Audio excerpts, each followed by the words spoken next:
नमस्कार दोस्तों, मैं हूं राज और आप देख रहे हैं हाईवे 33। तो चलें दोस्तों आज की कहानी के सफ़र पर।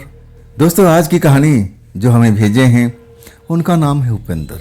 झारखंड के रहने वाले हैं और उम्र उनके लगभग 27 साल की थी। शादीशुदा थे। घर परिवार में अब सारे लोग थे, मम्मी थे, पापा थे, बहनें थी और ऑटो रिक्शा चलाने का काम करते थे। वही उनका आय का सोर्स था। उसी से उपेंद्र की घर बार चलता था, उनका जीविका चलता था।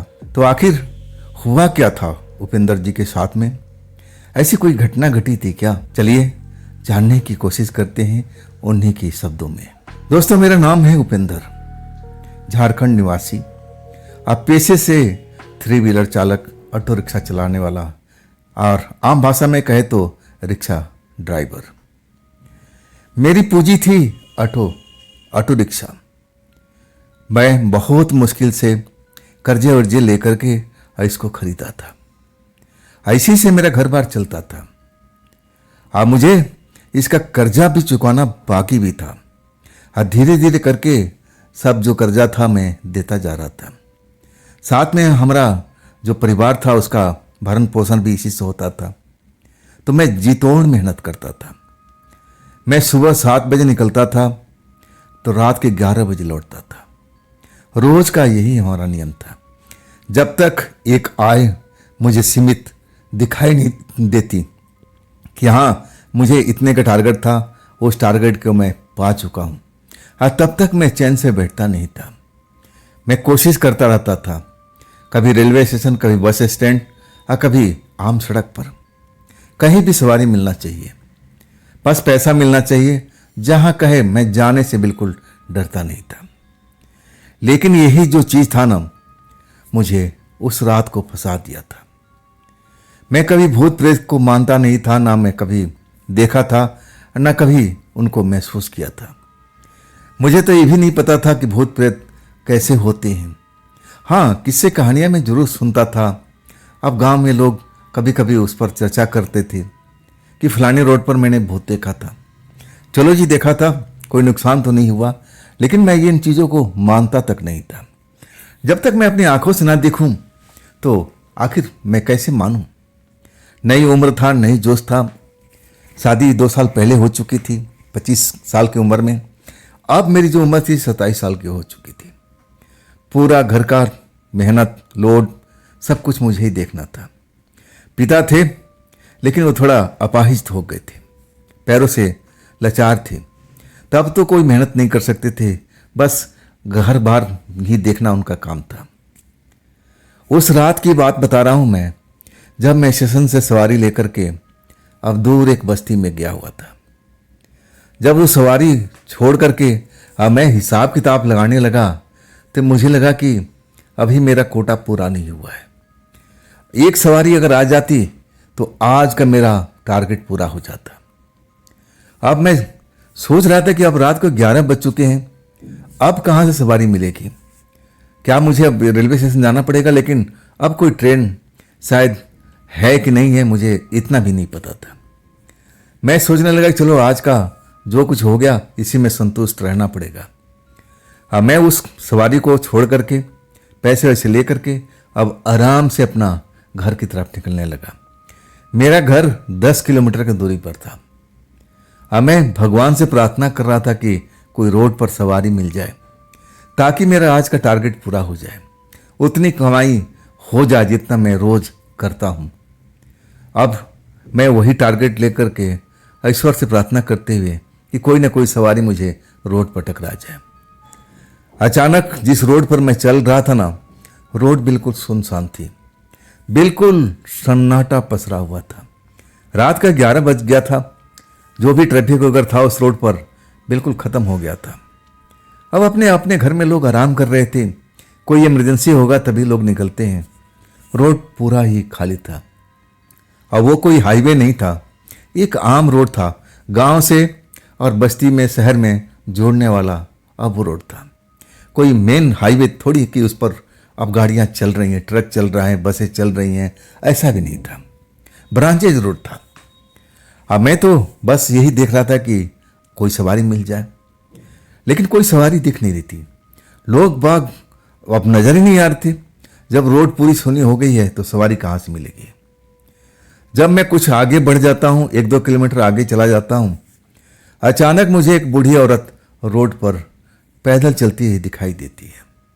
धीरे धीरे जब मैं उस बूढ़ी औरत के पास पहुंचता, नज़दीक पहुंचता हूं, तो मुझे लगा कि ये बेचारी फंसी हुई है, रोड पर पैदल चल रही है। इसको तो अभी घर के टाइम घर में होना चाहिए था, लेकिन कोई मुसीबत है तभी ये रोड पर जा रही है, ना जाने कहाँ जा रही है। देखने में गरीब परिवार की लग रही है। मुझे दया आ चुकी थी। अब मैं ऐसा काम भी करता था, मैं ऐसा ही मदद करता था लोगों को जिनके पास पैसे नहीं होते थे। अगर आके मुझसे कहता था कि कोई छोड़ दो, तो इतना तो मैं कर ही देता था, लिफ्ट तो मैं ही दे ही देता था। मैं उसके पास जाकर के अपना ऑटो रिक्शा रोक दिया। वो औरत मेरी तरफ देखी, झुर्रियाँ पड़ी हुई थी गालों पर, चेहरा लटका हुआ था। देखने में 80-85 साल की लग रही थी, लेकिन ये रात में जा कहाँ रही है। सफ़ेद बाल, सफ़ेद कपड़ा पहने हुए। मुझे समझ में नहीं आ रहा था कि आखिर इतनी रात को ये जा कहाँ रही है। तब मैं बोला, अम्मा कहाँ जा रही हो? अगर लंबा चलना है तो आओ मेरे अब ऑटो रिक्शा में बैठ जाओ, मैं इधर ही जा रहा हूँ, इसी रोड पर, जहाँ कहोगी मैं उतार दूंगा। औरत मेरी तरफ देखी, अब फिर हमारी ऑटो रिक्शा में आके बैठ गई, बिना एक शब्द भी बोले हुए। और तब मैं कहने लगा कि अम्मा कहाँ जाना है? वो आगे दिखाई, उंगली दिखाई, बोली एक शब्द भी नहीं। अब मैं सोचा कि आसपास में कोई बस्ती वस्ती होगा, अब वहीं तक जाएगी। अब मैं इसी रोड पर जा रहा हूँ, जहाँ कहेगी उतार दूंगा, पुण्य कुछ कमा लूंगा। पैसा तो नहीं कमा सका, कम से कम पुण्य ही कमा लूंगा, आगे चल के मेरे काम आएगा। यही सोच करके मैं अपना ऑटो रिक्शा लेके चल पड़ा। लेकिन वो जो रास्ता था ना, जहाँ पर टी पॉइंट था, अब मुझे अब दाएं साइड में मेन रोड पर मिलना था। जैसे ही मैं टी पॉइंट पर अब जाता हूँ, मुझे अब दाएं साइड को मुड़ना था। टी पॉइंट आ चुका था और तब मैं ऑटो धीमा कर दिया और कहने लगा कि अम्मा अब आपको कहाँ जाना है? मैं तो अब अपना ठिकाने पर निकलूंगा, मैं मेन रोड पर जाऊंगा, लेकिन आप कहाँ जाओगी? अब देखो, मैं तो अब दाएं साइड में मुड़ जाऊंगा और उधर कोई बस्ती तो है नहीं, अब तो मेन रोड आ जाएगा, तो आप यहीं पर उतर जाओ, शायद आपका घर आसपास ही होगा। लेकिन जब पीछे से कोई आवाज नहीं आई ना, मैं थोड़ा अब सोच में पड़ गया। अंधेरी रात थी और मैं अब हेडलाइट जल रही थी, मैं सामने में देख रहा था, पीछे ध्यान ही नहीं दिया। 2 बार बोला कि अम्मा उतर जाओ, अम्मा उतर जाओ, मुझे अब दाहिने मुड़ना है। लेकिन जब आवाज कुछ नहीं आती है तो मैं पीछे मुड़कर देखता हूं। पीछे मुड़कर देखता हूं तो अम्मा तो ऑटो रिक्शा में है ही नहीं। कब उतर गई मुझे पता ही नहीं चला, जबकि मेरी ऑटो रिक्शा स्पीड में चल रही थी। कमाल की बात थी, कैसे उतर गई? मैं स्पीड धीमा किया नहीं, तो ये मामला कुछ समझ में नहीं आया। एक पल के लिए मैं डर गया था कि अचानक वो बूढ़ी अम्मा गई तो कहाँ गई, कुछ भी समझ में नहीं आ रहा था। मैं अब नीचे उतर गया, पिछली सीट पर जा करके बच्चों के माफी देखने लगा, जैसे वो अम्मा ना हो के कोई खिलौना हो या कहीं छुप गई हो। अरे मैं कितना बड़ा गलती कर रहा था। मैं अब बेचैन हो गया था कि आखिर अम्मा गई कहाँ। मैं दूर दूर तक पीछे देखता रहा कि कहीं उतर तो नहीं गई, कहीं मैं गलती से स्पीड कम किया हो और अम्मा उतर गई हो। लेकिन उनकी हालात देख करके 80-85 साल की उम्र होगी, अब वो पावर थोड़ी था कि चलती ऑटो रिक्शा से कोई उतर जाए। लेकिन मैं बहुत भयभीत हो गया था। मुझे लगा कि ये क्या हो गया, ऐसा कभी मेरे साथ में नहीं हुआ था। मैं बहुत डर चुका था। हाँ, मैं कहूं ना कि एक पल में उस जगह पर रुकना नहीं चाहता था। अब वही मैं किया। डर के मारे बुरा हाल था। मैं भूत प्रेत को आज तक देखा नहीं था, ना कभी मुलाकात हुई थी। लेकिन जो ये घटना मेरे साथ में हुई ना, तो मुझे महसूस होने लगा कि कहीं वो बूढ़ी औरत, जैसे मैं किस्से कहानियां पढ़ता हूँ, लोग बाग बताते हैं कि फलाने रोड पर मैंने एक बूढ़ी औरत को देखा, एक जवान औरत को देखा, कई तरह की बातें करते थे। तो मुझे लगने लगा कि कहीं मैं वही सब चीज़ें को अब देख तो नहीं रहा था। क्या वो बूढ़ी औरत एक आत्मा थी? क्या वो कोई चुड़ैल थी? लेकिन देखने से तो बिल्कुल लगता ही नहीं था। खैर मैं उस टाइम डर चुका था। अब मैं अपना ऑटो रिक्शा अब हाईवे की तरफ मुड़ने लगा। अभी भी 2 किलोमीटर का सफर था हाईवे पर पहुंचने का, और उसके बाद तो सफर मेरा बहुत नजदीकी मामला था। बस हाईवे चढ़ने की देरी थी। वो 2 किलोमीटर अब मेरे लिए बड़ा ही मुश्किल भरा सफर हो चुका था। मैं तो कभी सपने में भी नहीं सोचा था कि मैं जिन चीज़ों पर विश्वास नहीं करता हूं, अब वही सब चीज़ मेरे साथ में अब होने जा रही है।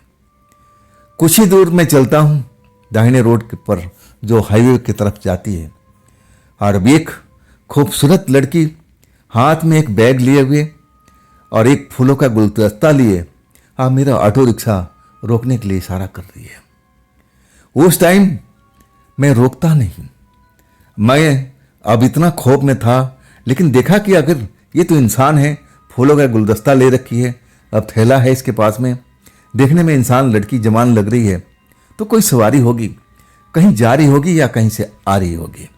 आसपास में बस्ती थी, तो मुझे अब लगा कि ना बिठा लेना चाहिए। अब इसको बिठा लूंगा तो थोड़ा मेरा डर कम हो जाएगा। मैं पैसे के लालच में नहीं उसको बिठाया। मुझे लगा कि हाँ, अब मैं 1 से 2 हो जाऊंगा, अब मेरा डर कम हो जाएगा। मैं देरी नहीं किया, मैं उसके पास अब ब्रेक लगाता हूं। अब पूछता कि जी मैडम कहाँ जाना है। तब एक जगह का वो नाम बताती है। बस हाईवे के पास में ही अब एक छोटा सा बस्ती था। अब मैं तो उसी तरफ जा रहा था और उसके बाद मैं हाईवे पर चढ़ जाता। मैंने बोला जल्दी से बैठ जाइए। तब वो मुस्कुराते हुए कहने लगी क्या जल्दी क्या है, कोई बात हो गई क्या आपके साथ में। कहने लगा मैडम आप जल्दी से बैठ जाइए। मैं घबराया हुआ था। वो भी जल्दी से बैठ गई, लेकिन बैठते ही सवालों का बछोर कर दिया था। पूछने लगे कि क्या हुआ आपके साथ में, क्या कोई चोर उचक्का आपके पीछे लगा हुआ है, आप इतना घबराए हुए क्यों हैं। मैं कुछ बता नहीं रहा था। मुझे ऐसा लगा कि अगर बताऊंगा तो ये लड़की भी डर जाएगी।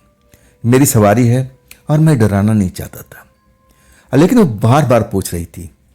तब मैं कहने लगा देखिए मेरे साथ में एक अजीब घटना घटी है। मैं पीछे से आ रहा था, खाली था। तब मुझे एक रोड पर बूढ़ी औरत दिखाई पड़ी। देखने में 80-85 साल की थी।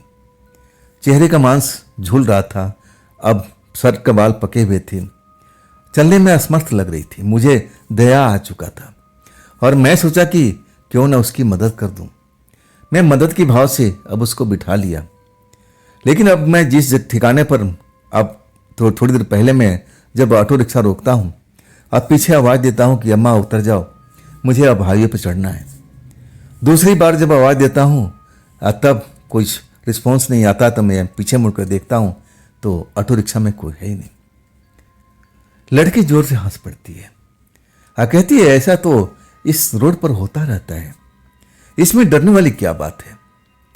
लड़की के बात सुनकर के मैं अवाक हो गया। क्या मतलब, क्या कहना चाहती हो मैडम।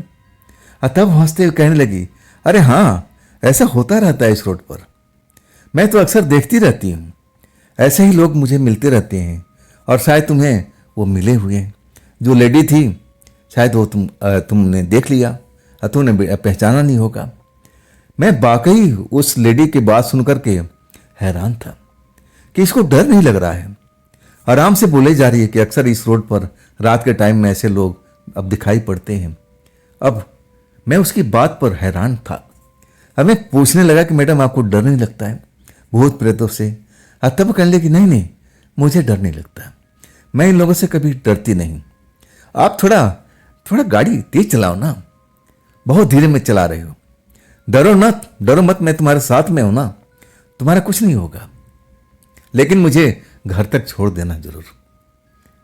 मैं कहने लगा कि देखिए मैं जरूर आपको घर तक छोड़ दूंगा, अगर घर अंदर होगा तो मैं जाऊंगा नहीं, मैं हाईवे के पास में उस कॉलोनी के रोड पर ही आपको मैं उतार दूंगा, मुझे अपने घर जाना है, मैं बहुत डरा हुआ हूं। तब वो हंस के कहने लगी अरे डरने के बाद क्या इसमें, ऐसे लोग तो तुम्हें अब दिखाई पड़ेंगे।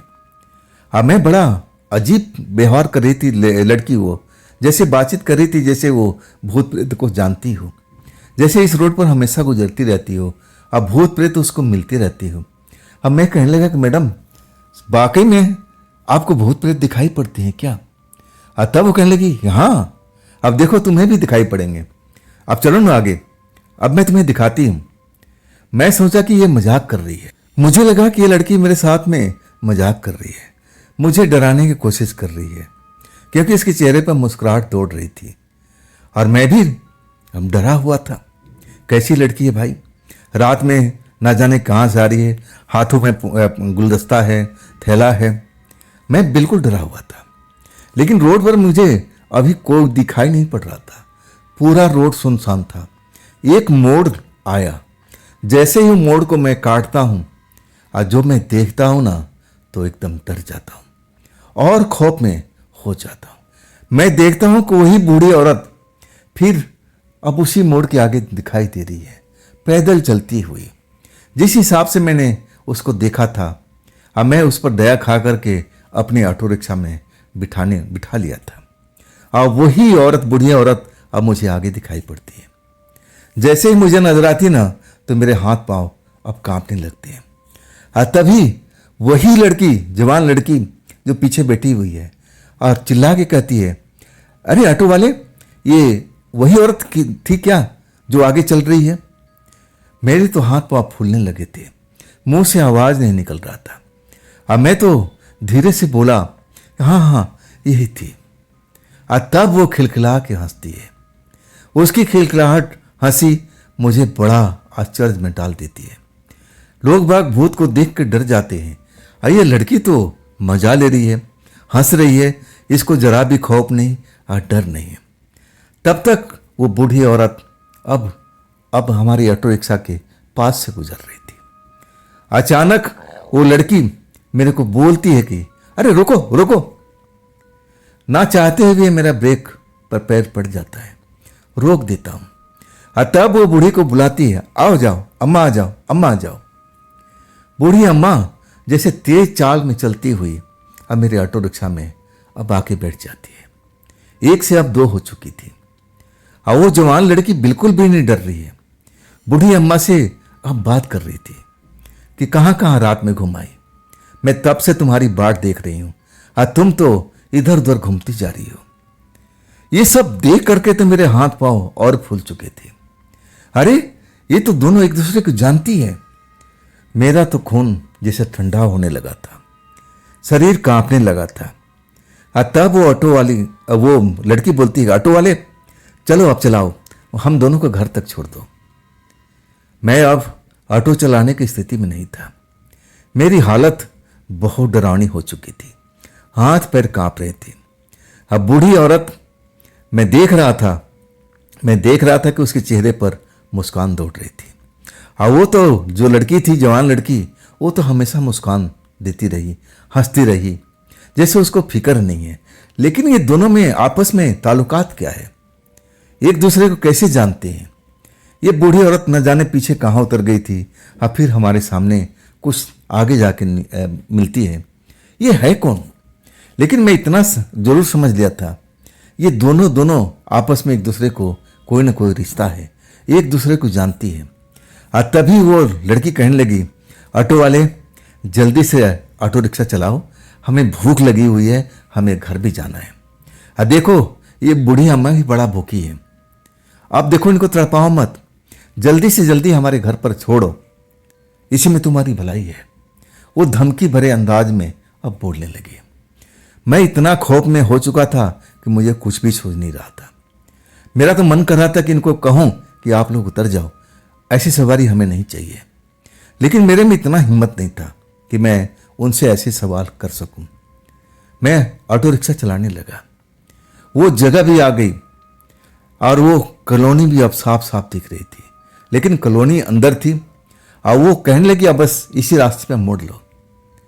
वो रास्ता पर मैं अब पहली बार जा रहा था। मैं इस कॉलोनी के अंदर कभी गया नहीं था, कभी ऐसी सवारी मिली नहीं थी। मैं पहली बार जा रहा था। आगे क्या है मुझे कुछ भी नहीं पता। लेकिन जब कॉलोनी का रास्ता अब छूटने लगा और मुझे एक अलग रास्ते पर लेकर जाने लगी तो मैं और डर चुका था। मैं डरती हुई आवाज में पूछने लगा कि मैडम, अब वो कॉलोनी तो पीछे रह गई, हम जा कहाँ रहे हैं? तब वो हंसते हुए कहने लगी कि शमशान जा रहे हैं। हम शमशान में रहते हैं ना। सही कहूं कि मन तो ब्रेक मारने का कर रहा था, लेकिन मेरे ब्रेक पर पैर लगे नहीं रहे थे। जैसे मेरे साथ में कुछ खेल हो चुका है। मैं लगातार अपना ऑटो को बढ़ाते जाता हूं और जैसे मेरे साथ में कुछ बड़ा होने वाला है। मैं बेहद डरा हुआ, अब मैं इतना खौफ में कि मैं कोई भी फैसला नहीं कर पा रहा हूं। न तो मैं ब्रेक मार रहा हूं, बस लग रहा है कि उनके जाल में फंस चुका हूं। जो लोग मुझे आदेश दे रहे हैं मैं उसी का पालन कर रहा हूं। अब वाकई में एक शमशान वाली जगह, अंधेरे से भरी जगह मुझे दिखाई दे रही थी। एक वहां बोर्ड भी अब मुझे दिखाई दे रहा था, जिसमें आधा अधूरा कुछ लिखा हुआ था, लेकिन मैं कुछ पढ़ लिया था। देखने में शमशान उसमें लिखा हुआ था। हाँ, तब मुझे पक्का यकीन हो चुका था कि वाकई में ये लड़की जो बोली है वही शमशान अब आ चुका है। अब क्या होगा? मैं ब्रेक लगा दिया था उस जगह पर। हाँ, वो दोनों अब ऑटो रिक्शा से उतर चुकी थी। अब मेरे पास में वो लड़की अब आ गई। कहने लगी, जरा बूढ़ी अम्मा का सहारा तो दे दो, देखो इनसे चलने में कठिनाई हो रही है, इतना तो कर ही सकते हो, बस हम आ ही गए हैं। बूढ़ी अम्मा बड़ी भूखी है, जल्दी करो। ना चाहते हुए भी मैं जैसे जादू में बंधा हुआ था और वो जो आदेश दे रही थी मुझे मानना पड़ रहा था। उस बूढ़ी अम्मा को मैं सहारा देने लगा। एक तरफ से वो लड़की ने सहारा दे रखा था और दूसरी साइड से मैं अब सहारा दे करके शमशान में जा रहे हैं। एक पेड़ के पास हम सब तीनों पहुंच चुके थे। मेरी तो होश गुम था। मुझे तो लग रहा था कि आज उपेंद्र तो इस जगह से वापस जा नहीं पाएगा। तेरी अब जो कुछ होना था अब इसी जगह पर अब काम खत्म है। कल का सुबह तू देख नहीं पाएगा। इतना मैं डरा हुआ था और मैं इतना खौफ में था। अचानक मुझे लगने लगा कि अब मेरी काम तमाम होने वाला है। जब बूढ़ी औरत कहने लगी कि बेटा मुझे भूख लगी है, तो इसका इंतजाम करना। और तब लड़की हंसते हुए कहने लगी, अम्मा शिकार तो तुम्हारे बगल में है, तो स्वाद चखो ना। और तभी मुझे लगा कि अरे ये शायद इशारा मेरी तरफ कर रही है। मैं ही शिकार हूं और मैं ही इसका भोजन बनने वाला हूं। अब मेरा खेल खत्म हो चुका है। अब मैं कुछ नहीं कर पाऊंगा। मैं भागना चाहता था उस जगह से, लेकिन मेरे में इतनी हिम्मत नहीं, ताकत नहीं थी और मैं एक अब बस में हुआ पड़ा था, जादू में हुआ पड़ा था। मैं तो बस उनके आदेश पर निर्भर था। ऐसा लग रहा था कि मेरा खेल अब वाकई खत्म होने वाला है। लेकिन वो बूढ़ी औरत कहने लगी, अरे लियाना क्यों मजाक करती है हमेशा, मेरे को बहुत ज़्यादा भूख लगी है, मुझे भोजन दे दे। और तब वो जो जवान लड़की थी बूढ़ी अम्मा का हाथ पकड़ करके अब मेरी तरफ उसने चेहरा कर दिया कि अम्मा शिकार तो तुम्हारे सामने है, तो करो ना अपना काम। तुम्हें भूख लगी है तो शुरुआत करो ना। किसकी इंतजार कर रही हो? अब सही कहूं ना, मेरा खून जमने लगा था। मुझे लगा कि अब मैं बच नहीं पाऊंगा। ये दोनों के दोनों चुड़ैल हैं या ना जाने क्या हैं, मुझे कुछ भी समझ नहीं आ रहा था। लेकिन मैं इतना जान गया था कि मेरा मौत तो निश्चित है। इस जगह से मैं वापस अब जाने वाला नहीं हूं। मन ही मन अपने परिवार को याद करने लगा, अपनी पत्नी को याद करने लगा कि बस अब मैं आप लोगों से कभी मिल नहीं पाऊंगा। मैं भगवान को याद करने लगा कि मेरे से कोई गलती हो तो आप मुझे माफ कर देना। अब इसके बाद जो हुआ ना, वो मुझे आश्चर्य में डालने वाला था।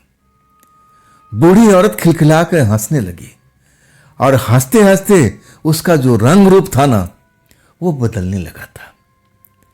मैं देख करके अब आंखें फाड़ फाड़ के देख रहा था।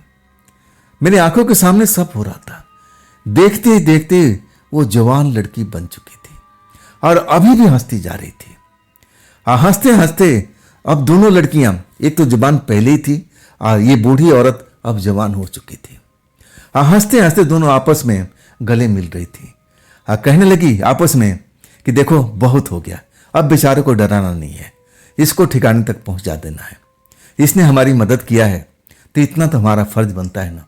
देखो ये इसका खून सूख रहा है, अब हमें इसकी मदद करना चाहिए, अब इसको हम परेशान नहीं करेंगे। वाकई में वो पल मैं कभी भूल नहीं सकता हूं। मैं अभी भी जैसे मैं सदमे में था कि ये शायद मेरे साथ में मजाक हो रहा है। ये बूढ़ी औरत अब जवान लड़की बन चुकी है और ये शायद मेरे साथ में कोई नया खेल होने वाला है। मैं अब बचूंगा नहीं। लेकिन जो कह रहे थे कि अब बहुत हो चुका है, इस लड़के ने तो हमारी मदद किया है, अब इसको हम ठिकाने पहुंचा देते हैं।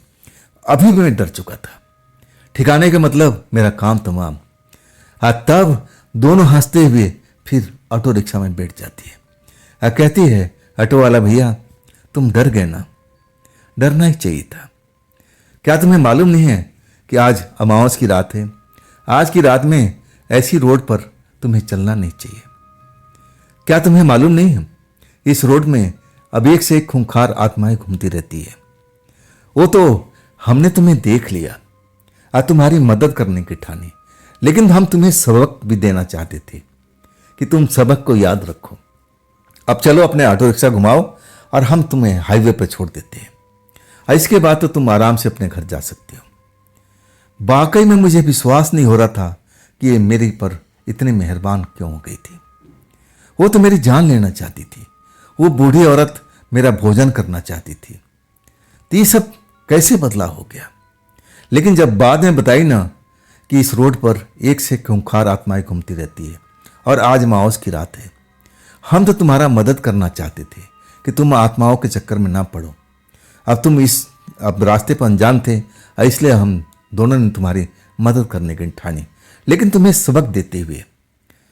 अब वाकई में उन दोनों ने मुझे भरपूर सबक दे दिया था।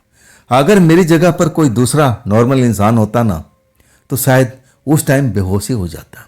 वो अपने पैरों पर खड़ा भी नहीं हो पाता। अब मेरी भी हालत कुछ ऐसी ही थी।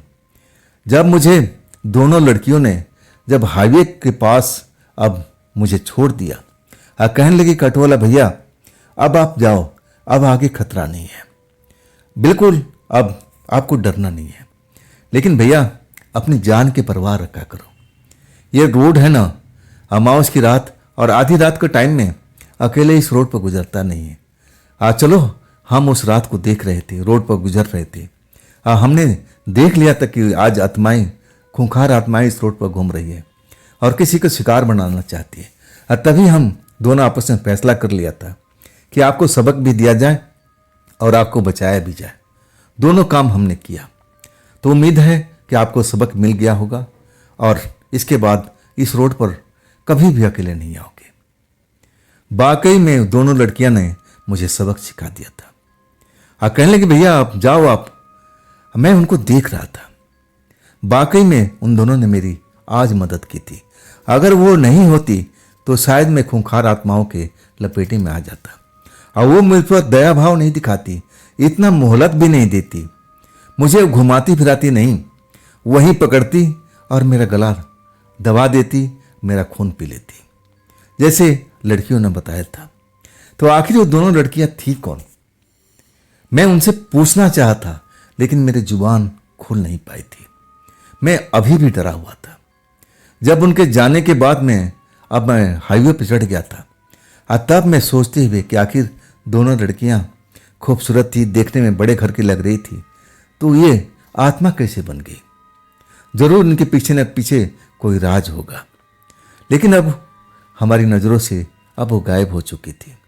अब इसके बाद मैं अपने घर पहुंच चुका था, लेकिन सारी रात जो बाकी रात थी मैं सो नहीं पाया था। पत्नी मेरी परेशान थी, लेकिन मैं उसको परेशान नहीं करना चाहता था। मैं जो कुछ था अपने आप झेल रहा था। लेकिन कुछ महीनों के बाद जब मैं एक सवारी लेकर जाता हूं उसी रोड पर, और वो भी शाम के टाइम में, मुझे बड़ा डर लगता है। जैसे लड़कियों ने कहा था कि ये रोड जो है ना, वाकई में आत्माओं से भरा हुआ है। ये रोड पर कोई ना कोई आत्माएं दिखाई देती रहती है। जब मैं उस सवारी को छोड़ के आता हूं तब मैं अकेले हो जाता हूं। उधर से कोई सवारी नहीं मिलती। जब मैं जल्दी जल्दी ऑटो रिक्शा, लेकिन रात ज़्यादा नहीं हुई थी, अभी शाम ढली थी, अंधेरा हो चुका था, बस इतना ही वक्त हुआ था। आज जल्दी जल्दी ऑटो रिक्शा चला करके मैं निकलना चाह रहा था कि जल्दी से जल्दी हाईवे पे चला जाऊं। अब मुझे अभी कमाई भी करनी थी, इतनी कमाई भी नहीं हो पाई थी। मैं सोचा था कि वहाँ से स्टेशन निकल जाऊंगा।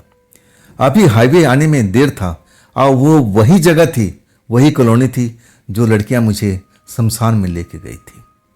आज जैसे ही उस जगह पर जाता हूं ना, आप दोनों लड़कियां उसी जगह पर खड़ी दिखाई देती हैं। वैसे ही हाथों में फूलों का गुलदस्ता, एक के हाथ में और एक के हाथ में थैला। जैसे ही मेरी नजर पड़ती है ना, अचानक मेरी स्पीड ऑटो का बढ़ जाता है। मैं तेजी से भागने की कोशिश करता हूं, लेकिन लड़कियां जैसे मुझे पहचान चुकी थी और ना चाहते हुए भी मेरा ब्रेक वहां पर लग जाता है। लड़कियां मुस्कुरा के मुझे तरफ देखती है, अरे ऑटो वाला भैया, आज इस तरफ कैसे आना हुआ? चलो, जब आ ही गए हो तो थोड़ी दूर हमें आगे तक छोड़ दो। मुस्कुराती है दोनों। मेरी तो आवाज ही बंद हो चुकी थी देख करके। मैं एकदम डरा हुआ था। और तभी दूसरी लड़की कहती है, अरे छोड़ो ना, ऑटो वाला भैया तो पहले डर गया। अरे भैया डरो मत, हम आपका नुकसान नहीं करेंगे, हम ऐसी आत्माएं नहीं है। मैं कुछ पूछने वाला था, लेकिन डर के मारे मेरी हालत खराब थी। और तब कहने लगी, भैया आप निकल जाओ, आप निकल जाओ, ये शरारती है आपके साथ में और कुछ खेल खेलने लगी, आपका टाइम खराब होगा, आप निकल जाइए। आखिरकार मेरी जान छूटी तो मैं हाईवे पहुंच गया था। आज भी मैं उनसे कुछ सवाल पूछना चाहता था कि आप आत्मा बनी तो कैसे बनी। देखने में कहीं भी वो भूत पिचास चुड़ैल वाली बात नहीं थी। साधारण लड़की की तरह दोनों दिख रही थी। देखने में जैसे लग रही थी कि दोनों बहनें हो, सगी बहनें हो।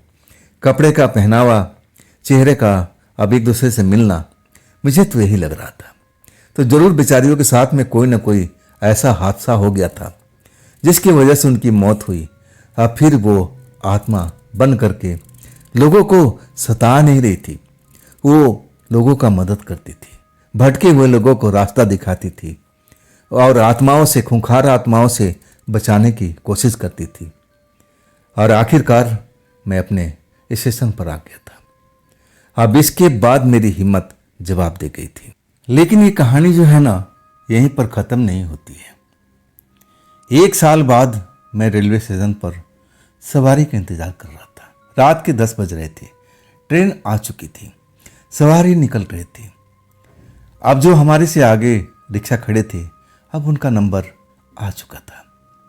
देखते ही देखते सारी जो ऑटो रिक्शा थी वो चली गई थी। मैं अकेला ही खड़ा रह गया था। मुझे लगा कि आज भी मेरे को सवारी नहीं मिल पाएगी। मैं बड़ा निराश हो चुका था। मुझे लगा कि आज मेरी किस्मत खराब है, अब मैं आज अपनी टारगेट को पूरा नहीं कर पाऊंगा। अब इसके बाद सुबह में ट्रेन थी। मुझे लगा कि अब घर चलना ही चाहिए। अब मैं निराश था, लेकिन अब करूं तो क्या करूं। अचानक एक सवारी मुझे आता हुआ दिखाई देता है। वो बूढ़ा इंसान है और थोड़ा लंगड़ा के चल रहा है और एक हाथ में उसके बैग है। और वो मेरी ऑटो रिक्शा के पास आता है और कहता है भारी आवाज में, रिक्शा वाला चलोगे इस जगह पर? जब उस जगह का नाम सुनता हूं ना, तो मेरे को पसीना निकलना शुरू हो जाता है। ये तो वही इलाका था जहां पर मैं फंस चुका था। उस बूढ़ी औरत से मैं मिल चुका था, जो दोनों अब जवान लड़कियां थी, दोनों बहनें जैसी लगती थी। ये वही इलाका था। मैं कहने लगा, नहीं जी, रात काफ़ी हो चुका है, अब मैं उस जगह पर तो बिल्कुल नहीं जाऊंगा, आप कोई और ऑटो रिक्शा देख लो। लेकिन संजोग से रात में अब कोई ऑटो रिक्शा खाली ही नहीं था ही नहीं वहां पर। और तब वो मुझसे रिक्वेस्ट करने लगा, अरे चलो ना बेटा, जो कहोगे मैं तुम्हें उतना भाड़ा दूंगा। अब देखो, मैं बूढ़ा आदमी हूं और चल नहीं पाता हूं। अब मैं तो इतना दूर पैदल चल भी नहीं सकता हूं। अब यहां पर तुम ही इकलौते रिक्शा वाले हो, तो क्या मेरी मदद नहीं कर सकते? बूढ़ा आदमी मुझे अब मनाने की कोशिश करने लगा। पैसा भी ज्यादा दे रहा था। मुझे अब सोचने पर मजबूर होना पड़ा कि मैं क्या करूं, चलूं या ना चलूं। लेकिन डर था। जैसे ही उस लड़कियों ने कहा था कि ये जो जगह होती है ना, रात के टाइम में बड़ा भयानक हो जाती है। इस रोड पर आत्माएं घूमती रहती है। हमारी जैसी आत्माएं नहीं, खूंखार आत्माएं होती हैं, जो लोगों को पकड़ती हैं, उनका खून पीती है और उनका लाश का पता भी नहीं चलता है कि कहाँ गया वो। मैं बहुत डरा हुआ था। अब तो 1 साल हो चुका था। मुझे लगा कि शायद वो दोनों बहनें जैसे दिखने वाली आत्माएं होगी, लेकिन सोचने लगा कि 1 साल हो गया है, क्या वो उसी जगह पर होंगी या फिर उनकी मुक्ति मिल गई होगी। मैं यही सब कसम में अब लगा हुआ था। तभी वो बूढ़ा इंसान कहने लगा, अरे बेटा क्या सोच रहे हो, मैं तुम्हें डबल नहीं ट्रिपल पैसा दूंगा, मुझे घर तक पहुंचा दो बेटा, देखो मैं कब तक यहाँ पे इंतजार करूंगा, इतना तो मेहरबानी करो। आखिर मुझे पैसे के लालच आ चुका था और सवारी भी सही था, बूढ़ा इंसान था। मुझे लगा कि हाँ इसकी मदद करना चाहिए। चलो अब कोई ऑटो रिक्शा होता तो शायद ये चला भी जाता, लेकिन अब कोई था ही नहीं तो मुझे अब लेके जाना पड़ा। अब मैं उससे बातें करते जा रहा था। अब मैं पूछ रहा था कि क्या आप उसी इलाके में रहते हो जिस जगह पर मैं उन आत्माओं को देखा था, लड़कियों का। तब कहने लगा कि हाँ मैं उन्हीं इलाके में रहता हूँ, चलो मैं अपना घर भी दिखाऊंगा। तब मैं पूछने लगा कि आपको आत्माएं वहाँ आसपास में नजर नहीं आती। तब वो हंसते हुए कहने लगा कि बेटा नजर तो आती है, लेकिन हमारा वो कुछ बिगाड़ नहीं सकती। मैं कहने लगा कि आपको डर नहीं लगता? कहता है कि नहीं मुझे डर नहीं लगता है। बड़ा अजीब इंसान था, बूढ़ा आदमी, बिल्कुल डर नहीं लग रहा था, निडर था। तो मैं सोचा कि जब बूढ़ा होकर के डर नहीं लग रहा है तो मुझे डरने की क्या जरूरत है। मैं अपना ऑटो रिक्शा लेकर के उसी इलाके में चल पड़ा था। एक बस्ती में पहुंचता हूं। ओ बस्ती, रात के टाइम हो चुका है, सब लोग सोए हुए हैं, सबका दरवाजा बंद है। एक बंद घर के पास में आता है, वहां अंधेरा होता है। तब कहता है बेटा मेरा घर आ चुका है, अब आप जा सकते हो। पैसा देता है और फिर मुझे धन्यवाद कहता है। मैं देख नहीं पाता कि वो बंद घर में कब गया। अचानक मेरी नजरों से ओझल हो जाता है, जैसे हवा में गायब हो गया हो। बाकी मेरा पसीना छूट जाता है। ये सब मेरे साथ में क्यों हो रहा है? ये भी क्या कोई प्रेत आत्मा था, कोई भूत था, न जाने क्या था। अचानक हवा में इंसान कैसे गायब हो सकता है? वो बंद घर का दरवाजा खुला भी नहीं था। अगर खुलता तो आवाज भी आती, कुछ रोशनी भी नजर आती, लेकिन ऐसा भी नहीं हुआ। मैं वाकई में बहुत डरा हुआ था। मुझे लगा कि अब मैं आके फंस चुका हूं, लेकिन मुझे पैसा मिल चुका था, पैसा मैं अब गिन चुका था, पैसा अभी असली था, अब सब कुछ सही लग रहा था। लेकिन ना जाने मुझे उस बूढ़े आदमी पर विश्वास नहीं हो रहा था। आखिर वो उतर करके मुझे पैसा दे करके गया तो कहाँ गया, किस घर में गया? अगर कोई घर का दरवाजा खुलता तो मैं देखता, लेकिन कोई घर का दरवाजा खुला नहीं था, तो जैसे हवा में गायब हो गया। खौफ में था, फिर ऑटो रिक्शा मोड़ता हूँ और फिर अपना उसी रास्ते पर चल देता हूँ। जब आगे आता हूँ ना, डर के मारा हालत खराब है। मैं पसीने पसीने आया हूँ, भगवान से प्रार्थना करता हूँ कि जल्दी से मैं इस इलाके से निकल जाऊँ, अब फिर कभी गलती से इस इलाके में नहीं आऊँगा। चाहे सवारी कितना पैसा भी देने का लालच करे, कभी नहीं फंसूंगा। डरते हुए अब उसी ब्रांच रोड पर आ जाता हूँ।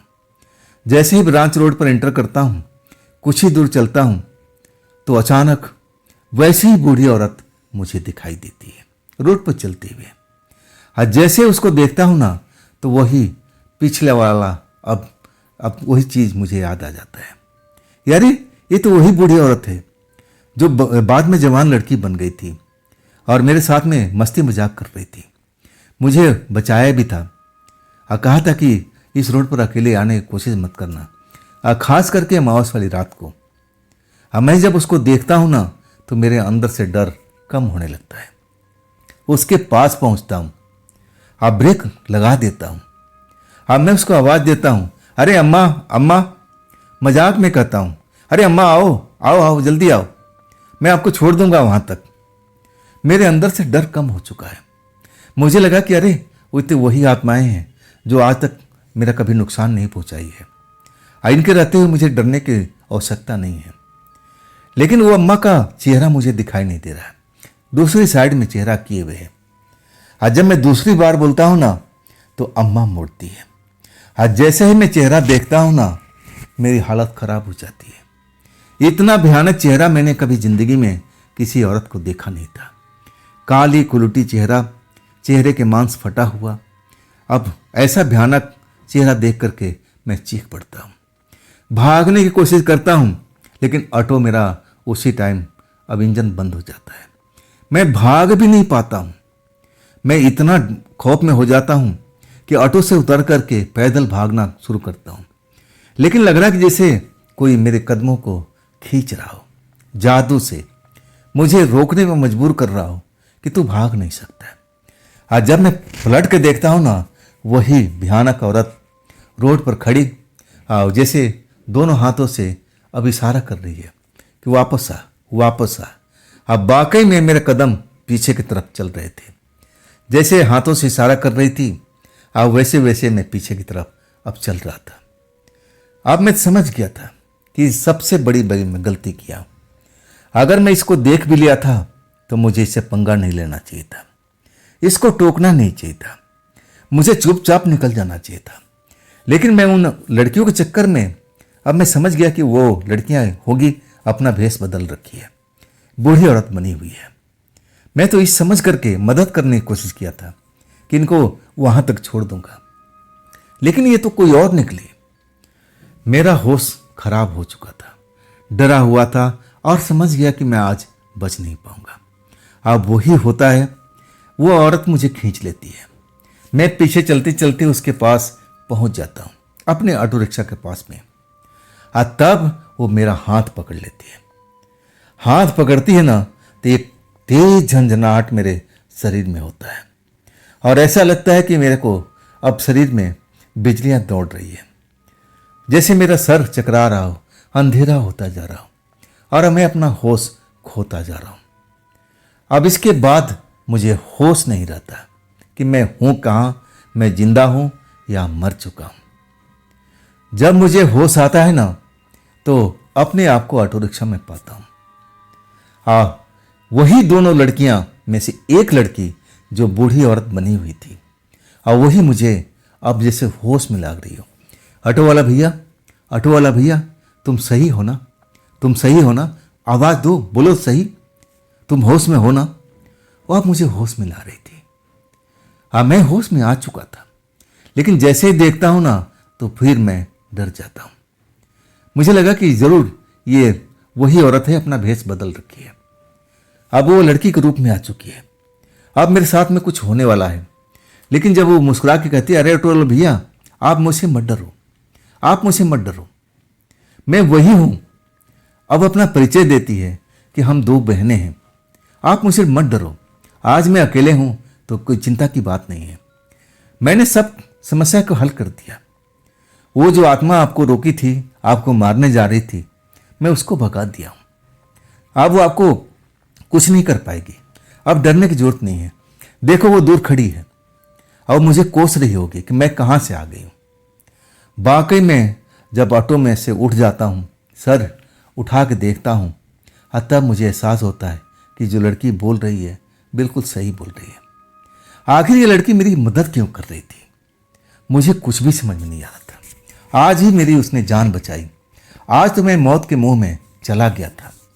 अगर वो लड़की शायद सही वक्त पर ना आती तो शायद वो डायन औरत या चुड़ैल औरत मुझे जिंदा नहीं छोड़ती। तब वो कहती कि भैया देरी मत करो, चलो चलो, मैं आपको हाईवे तक पहुंचा देती हूँ। अब मैं बिना कोई कुछ प्रश्न किए ऑटो चलाता हूँ, हाईवे पर पहुंच जाता हूँ। तब मैं कहता हूँ कि बहुत बहुत धन्यवाद आपका बहन।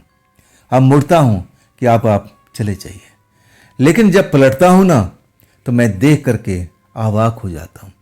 ऑटो रिक्शा में तो कोई है ही नहीं, खाली पड़ा हुआ है।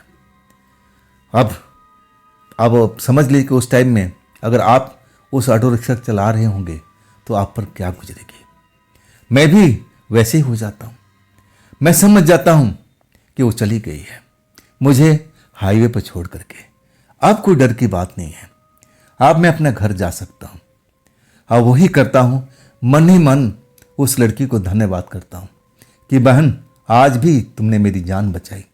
मैं मन ही मन उन लड़कियों को धन्यवाद करता हूँ, आज तो एक ही नजर आई थी और उसने मेरी मदद किया था। अगर उस टाइम मेरी जान को नहीं बचाती तो शायद ये कहानी बताने के लिए मैं जिंदा भी नहीं होता। मुझे उस बूढ़ी औरत से पंगा नहीं लेना चाहिए था। मैं तो अब धोखे में आ चुका था। मुझे तो लगा कि वही लड़कियां हैं और वो अपना भेष बदल करके अब खड़ी हैं। अब मुझे लगा कि उनकी मदद करनी चाहिए ऑटो रिक्शा में बिठा लेना चाहिए। अगर मैं उसको शायद नहीं उस टाइम रोकता, नहीं आवाज़ देता, मैं चुपचाप निकल जाता, तो शायद ये घटना मेरे साथ में घटी नहीं होती। लेकिन अब सवाल पूछने लायक की लड़कियां थी नहीं, वो तो जैसे अब हवा में गायब हो चुकी थी। अब उसके बाद में कोई भी मुझे सवारी कहता था कि भैया उस इलाके में चलो रात के टाइम में, तो मैं तो हाथ जोड़ देता था कि नहीं साहब, मुझे अपने बाल बच्चों के लिए जिंदा रहना है, मैं उस इलाके में बिल्कुल नहीं जाऊंगा। मैं बिल्कुल मना कर देता था। और आज भी मैं ऑटो रिक्शा चलाता हूँ, लेकिन आज भी मेरे पास में इतनी हिम्मत नहीं है कि मैं उस इलाके में रात में जाऊं। हाँ, दिन में जरूर जाता हूं। और दिन में जब इलाके में जाता हूं ना, तब उन लड़कियों का मुझे ध्यान आ जाता है। मैं उस जगह पर अब देखता हूं आसपास में कि कहीं वो खड़ी मुस्कुरा तो नहीं रही है। उनका मुस्कुराता हुआ चेहरा मुझे याद भी है, आज भी याद है। तो दोस्तों, ये थी आज की कहानी उपेंद्र जी की भेजी हुई। ये कहानी आपको कैसी लगी कमेंट में ज़रूर बताइएगा। हाँ दोस्तों, ये भी चैनल आप ही का है, तो इसको भी अपना प्यार दीजिए, लाइक कीजिए, सब्सक्राइब कीजिए और अपने दोस्तों को शेयर ज़रूर कीजिएगा। फिर हम कल की रात मिलते हैं इसी चैनल पर, इसी समय पर। आप लोग अपना ख्याल रखिएगा। नमस्कार।